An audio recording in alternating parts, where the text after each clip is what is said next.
नमस्कार दोस्तों, स्वागत है आप सभी का हमारी यूट्यूब चैनल गार्गी क्लासेज पर। मैं प्रशांत कुमार शर्मा और आज हम डिस्कस करेंगे 22 जून 2020 के प्रमुख राष्ट्रीय और अंतर्राष्ट्रीय घटनाक्रमों पर आधारित आज की क्लास, जिसका सबसे पहला टॉपिक है सत्यभामा पोर्टल।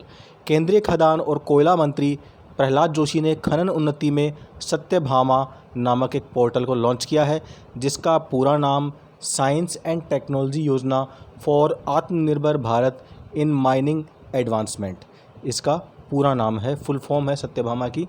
इस पोर्टल के बारे में हम और अधिक जानकारी प्राप्त करें तो इसमें जो ये पोर्टल है वो देश के खनिजों और खनन क्षेत्र में डिजिटल प्रौद्योगिकी की भूमिका को बढ़ावा देने की आवश्यकता पर जोर देकर के डिज़ाइन और विकसित किया गया है।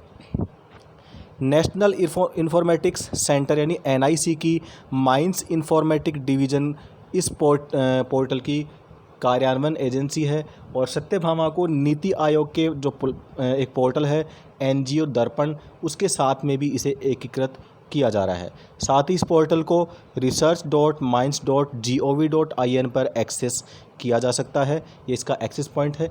अब हम पोर्टल के उद्देश्य के बारे में बात करें तो इसका जो उद्देश्य है वो खनन और खनिज क्षेत्र के अंदर गुणात्मक और नवीन अनुसंधान और विकास कार्य करने के लिए शोधकर्ताओं को वैज्ञानिकों को प्रोत्साहित करना इसका उद्देश्य है। साथ ही अब ये जो पोर्टल है वह इस क्षेत्र में सरकार की विभिन्न योजनाओं की प्रभावशीलता और दक्षता को बढ़ाने के अंदर मदद करेगा और इस क्षेत्र के संस्थानों को विभिन्न अनुसंधान और विकास आधारित परियोजनाओं के लिए आवंटित धन का उचित उपयोग, खनिज संसाधनों के उचित उपयोग और संरक्षण को सुनिश्चित करने में भी यह मदद करेगा। इस पोर्टल के लाभ की बात करते हैं तो जो ये पोर्टल है सत्यभामा पोर्टल, यह शोधकर्ताओं को अपनी जो रिपोर्ट्स इलेक्ट्रॉनिक प्रारूप में प्रस्तुत करने की अनुमति देगा और इसके अंदर जो रिपोर्ट्स होंगी, जो इसकी प्रगति से संबंधित रिपोर्ट्स और इसकी जो फाइनल यानी अंतिम रिपोर्ट होंगी, उनकी बात हो रही है। साथ ही इससे पहले ये जो प्रगति या अंतिम जो टेक्निकल रिपोर्ट होती है उसे भौतिक रूप से शोधकर्ताओं के द्वारा प्रस्तुत की जा सकती थी और अब ये इस पोर्टल के माध्यम से किया जाएगा। इस परियोजना का प्रस्ताव भी पोर्टल के माध्यम से प्रस्तुत किया जा सकेगा। नियमित निगरानी के माध्यम से पोर्टल का जो उपयोग है वो अधिकारियों, शोधकर्ताओं, वैज्ञानिकों आदि के लिए विभिन्न परियोजनाओं के लिए अनुदान या धन के प्रबंधन के लिए भी किया जाएगा। रिपोर्ट और परियोजनाओं के प्रस्तावों का डिजिटल प्रेजेंटेशन और परियोजनाओं के लिए धन का प्रबंधन भी अधिक शोधकर्ताओं और वैज्ञानिकों को देश की खदानों और खनिजों के क्षेत्र में काम करने के लिए प्रोत्साहित करेगा और आगे चलकर आत्मनिर्भर भारत बनाने के अंदर इस के माध्यम से मदद भी मिलेगी। अगला पॉइंट है रिलायंस भारत की पहली ऐसी कंपनी बन गई है जिसका जो मूल्य है वो $150 बिलियन तक पहुंच गया है। मुंबई स्थित भारत की बहुराष्ट्रीय कंपनी रिलायंस इंडस्ट्रीज़ लिमिटेड यानी RIL 19 जून 2020 को $150 अरब के मूल्य को छूने वाली पहली भारतीय कंपनी बनी है और रिलायंस ये जो उपलब्धि हासिल करने वाली पहली भारतीय कंपनी है। ये जो कंपनी है मार्च 2021 में अपने लक्ष्य के आगे शुद्ध ऋण मुक्त यानी नॉन डेब्ट कंपनी बन चुकी है। इस घोषणा के बाद में रिलायंस के जो शेयर हैं उसमें काफ़ी तेज़ी देखी गई है, अर्थात उसके शेयरों में काफ़ी उछाल आया है। 31 मार्च 2000 को रिलायंस का जो ऋण है वो 1,61,035 करोड़ रुपए था और लॉकडाउन के बावजूद 58 दिनों की अवधि के अंदर रिलायंस इंडस्ट्रीज़ 1,68,818 करोड़ रुपए से अधिक जुटाने में कामयाब रही है। कंपनी के मौजूदा शेयर होल्डर्स हैं उन्हें 53,124.20 करोड़ रुपए के शेयर की पेशकश की गई थी। जो शेष 1,15,693.95 करोड़ रुपए जो है वो रिलायंस इंडस्ट्रीज़ लिमिटेड की जो सहायक कंपनी जियो प्लेटफॉर्म है उसमें हिस्सेदारी बिक्री पर 11 सौदों के माध्यम से जुटाए गए हैं। जियो प्लेटफॉर्म के अंदर लगभग 24.70% की हिस्सेदारी अब कुछ कंपनियों के स्वामित्व में है, जिनकी बात करें तो सबसे पहली बात अमेरिका की जो कंपनी है फेसबुक, उसने 43,574 करोड़ रुपए के अंदर जियो प्लेटफॉर्म की 9.99% हिस्सेदारी खरीदी है। यह सौदा भारत में किसी भी क्षेत्र के अंदर सबसे बड़ा FDI यानी प्रत्यक्ष विदेशी निवेश है। अन्य कंपनियों की बात करें तो अबू धाबी आधारित निवेश कंपनियां हैं जैसे मुबाडाला और अबू धाबी निवेश प्राधिकरण। इन्होंने भी इसके अंदर निवेश किया है। इसके अलावा अमेरिका की कुछ अन्य कंपनियां हैं जिनकी हम बात करें तो जनरल एटलांटिक, इसके अलावा सिल्वर लेक, और इसके अलावा Vista equity partners, KKR and company, TPG capital और कैटरन पार्टनर्स। तो इस तरह से ये कुछ अमेरिकी कंपनियां जिन्होंने इसमें निवेश किया है। अगला टॉपिक है चीनी आयात पर अंकुश लगाने के लिए एक नई ई-कॉमर्स पॉलिसी जारी की गई है। चीन से आयातित जो वस्तुएं हैं उन पर अंकुश लगाने के उद्देश्य से भारत जल्द ही ई-कॉमर्स कंपनीज के लिए यह स्पष्ट करना अनिवार्य कर सकता है कि उनके मंच पर जो बेची जा रही वस्तुएं हैं उनका उत्पादन भारत में किया गया है अथवा नहीं किया गया है। इसकी जानकारी कंपनियों को देनी होगी और उसी के बाद में वे अपने जो उत्पाद हैं उन्हें भारत के अंदर बिक्री के लिए ला सकेंगी। यह जो क्लॉज है वो नेशनल ई-कॉमर्स पॉलिसी के मसौदे का एक हिस्सा हो सकता है। 31 मार्च 2020 को समाप्त वित्तीय वर्ष के पहले 11 महीनों के अंदर चीन का भारत के साथ में लगभग $47 बिलियन का व्यापार अधिशेष था, यानी व्यापार अधिशेष जिसे भुगतान संतुलन भी कहा जा सकता है। भुगतान संतुलन के अंदर आयात निर्यात के बीच का जो अंतर होता है उसे भुगतान अधिशेष कहा जाता है। यह एक प्रकार का चेक मार्क होगा जिससे कि उपभोक्ता भारत के अंदर उत्पादित सामान खरीदने का फैसला कर सकते हैं। नेशनल ई-कॉमर्स पॉलिसी मसौदे के अंदर ई-कॉमर्स कंपनियों को सभी उत्पादों के लिए मार्केट प्लेस पर विक्रेता का विवरण उपलब्ध कराने के लिए अनिवार्य कर दिया गया है। इस नीति में प्रस्ताव था कि इकाई का पूरा नाम, इसके अलावा उसका पता, संपर्क का विवरण आदि भी प्रदान किया जाएगा। अब हम बात करते हैं नेशनल ई-कॉमर्स पॉलिसी के बारे में। तो ये जो ई-कॉमर्स को बढ़ावा देने के उद्देश्य से उद्योगों और आंतरिक व्यापार संवर्धन विभाग यानी department of promotion of industry in internal trade DPIIT के द्वारा इस नीति को तैयार किया गया है।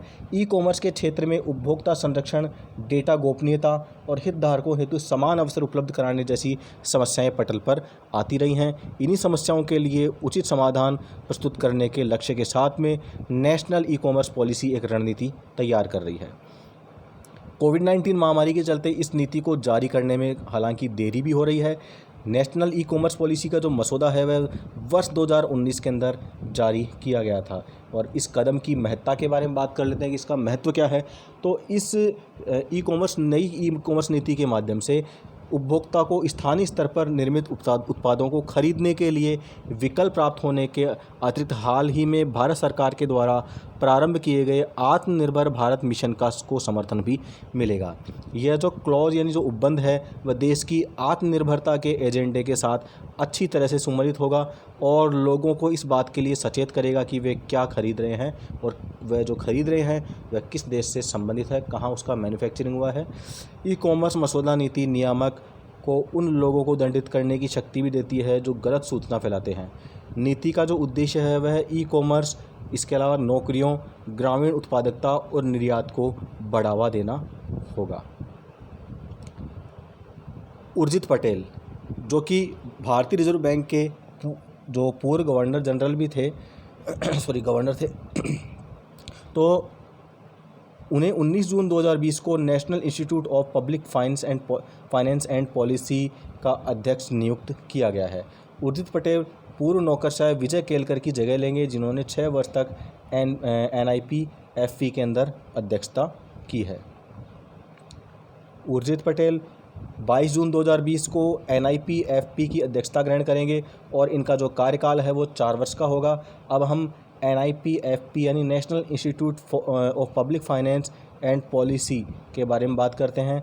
तो ये जो संस्था है भारत की एक प्रमुख आर्थिक थिंक टैंक है जो कि वित्त मंत्रालय और भारत सरकार और पूर्ववर्ती योजना आयोग यानी जिसे अब वर्तमान में नीति आयोग के नाम से जाना जाता है और इसके अलावा राज्य सरकारों के द्वारा संयुक्त रूप से वर्ष 1976 में स्थापित किए गए स्वायत्त निकाय इसके अंतर्गत शामिल हैं। यह एक स्वतंत्र गैर सरकारी संस्था है और यह सरकारों की सार्वजनिक नीति में अनुसंधान को बढ़ावा देती है तथा केंद्र और राज्य सरकार को सलाह देती है। NIPFP की गवर्निंग काउंसिल के अंदर राजस्व सचिव, इसके अतिरिक्त आर्थिक मामलों के सचिव, केंद्रीय वित्त मंत्रालय के मुख्य आर्थिक सलाहकार और उनके अलावा NITI Aayog, reserve bank of India और 3 राज्य सरकारों के प्रतिनिधि इसके अंतर्गत शामिल होते हैं। ध्यान देने की बात है कि उर्जित पटेल ने 5 सितंबर 2016 को भारतीय रिजर्व बैंक के 24वें गवर्नर के रूप में पदभार ग्रहण किया था और कार्यकाल पूरा होने के लगभग 10 माह पहले 10 दिसंबर 2018 को उन्होंने अपने पद से त्यागपत्र दे दिया था। अगला टॉपिक है सिविल सेवा बोर्ड। हाल ही में पंजाब सरकार ने IAS अधिकारियों को एक निश्चित कार्यकाल प्रदान करने के लिए सिविल सेवा बोर्ड यानी CSB को सूचित किया है। सिविल सेवा बोर्ड प्रवेश स्तर की भर्ती और संयुक्त सचिव स्तर से कम रैंक वाली नौकरियों में पदोन्नति के लिए जिम्मेदार होता है। 2 जून की पंजाब सरकार की अधिसूचना के अनुसार CSB यानी CSB अर्थात जो सिविल सर्विसेज बोर्ड है उसकी अध्यक्षता मुख्य सचिव करेंगे और इसके सदस्यों में कार्मिक सचिव के साथ या तो वित्तीय आयुक्त, राजस्व या गृह सचिव वरिष्ठता के आधार पर शामिल होंगे। सिविल सेवा बोर्ड राज्य कैडर के अधिकारियों के लिए कम से कम 2 वर्ष का निश्चित कार्यकाल प्रदान करने हेतु सरकार के दिशा निर्देशों का पालन करने का प्रावधान करता है। इसके अलावा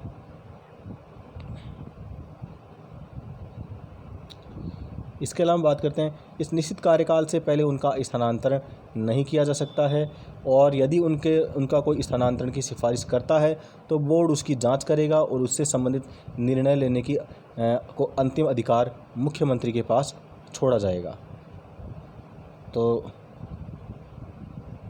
इसके अतिरिक्त इसमें और अधिक जानकारी ध्यान देने की बात है कि पंजाब में पिछले सरकार ने IAS अधिकारियों की नियुक्ति और स्थानांतरण में राज्य के विशेष अधिकारों से संबंधित दिशा निर्देशों का पालन करने से इनकार कर दिया था और इसके पीछे तर्क दिया गया था कि यदि उनका कार्यकाल तय होता है तो यह न केवल कार्यात्मक एवं प्रशासनिक समस्याएं पैदा करेगा बल्कि राज्य सरकार के प्राधिकारों और अधिकार क्षेत्र को भी खत्म कर देगा। तो ये थी इससे संबंधित पूरी जानकारी और अब बारी है आपके लिए प्रश्न की। आज का प्रश्न है, हाल ही में केंद्रीय स्वास्थ्य और परिवार कल्याण मंत्री ने कोविड-19 के परीक्षण की प्रत्येक व्यक्ति तक पहुंच सुनिश्चित करने के लिए कौन सी प्रयोगशाला लॉन्च की है? आप अपना जवाब वीडियो को पॉज करके ढूंढ सकते हैं। तो इसका सही जवाब है मोबाइल आई लैब। केंद्रीय स्वास्थ्य मंत्रालय और परिवार कल्याण मंत्री ने हाल ही में कोविड-19 के परीक्षण की प्रत्येक व्यक्ति तक पहुंच को सुनिश्चित करने के लिए मोबाइल आई लैब नाम की प्रयोगशाला लॉन्च की है। यह जो आई लैब है वह एक संक्रामक रोग नैदानिक प्रयोगशाला है जिसे देश के सुदूर, आंतरिक और दुर्गम क्षेत्रों के अंदर तैनात किया जाएगा। यह जो आई लैब है वह कोविड कमांड रणनीति के तहत केंद्रीय विज्ञान एवं प्रौद्योगिकी मंत्रालय के डिपार्टमेंट ऑफ बायोटेक्नोलॉजी के द्वारा समर्थित है और ये जो आई लैब है वह प्रतिदिन 25 RT-PCR टेस्ट कर सकती है। इसके अलावा यह प्रतिदिन 300 ELISA टेस्ट और इसके अतिरिक्त HIV और TB जैसी बीमारियों के लिए भी टेस्ट करने के अंदर सक्षम है। तो ये थी इससे संबंधित जानकारियाँ। और अधिक डिटेल जानने के लिए और आपकी एग्ज़ाम के लिए इम्पोर्टेंट जो टॉपिक्स हैं उन पर जानकारी प्राप्त करने के लिए आप हमारी कल की क्लास यानी परसों की क्लास मतलब कि 20 जून 2020 की जो क्लास है उसमें आप इससे संबंधित और भी टॉपिक्स के बारे में डिटेल से चर्चा कर पाएंगे, तो उसे आप ज़रूर देखें। अब बारी है उस प्रश्न की जिसका जवाब आपको देना है। तो आज आपके लिए प्रश्न है, हाल ही में 2 सप्ताह के सफल परीक्षण के बाद में केरल राज्य सरकार के द्वारा स्कूली जो छात्र हैं उनके लिए कौन से ऑनलाइन कार्यक्रम के जरिए नियमित कक्षाएं प्रारंभ की गई हैं? तो इसका जवाब आपको वीडियो के कमेंट बॉक्स में जाकर के देना है और साथ ही आप अपनी समस्याएं, अपने जो स्टडी से लेकर कोई समस्याएं हैं, इसके अलावा आपके सुझाव, आपके फीडबैक्स वो भी हमें वीडियो के अंदर कमेंट करके बता सकते हैं। Thank you.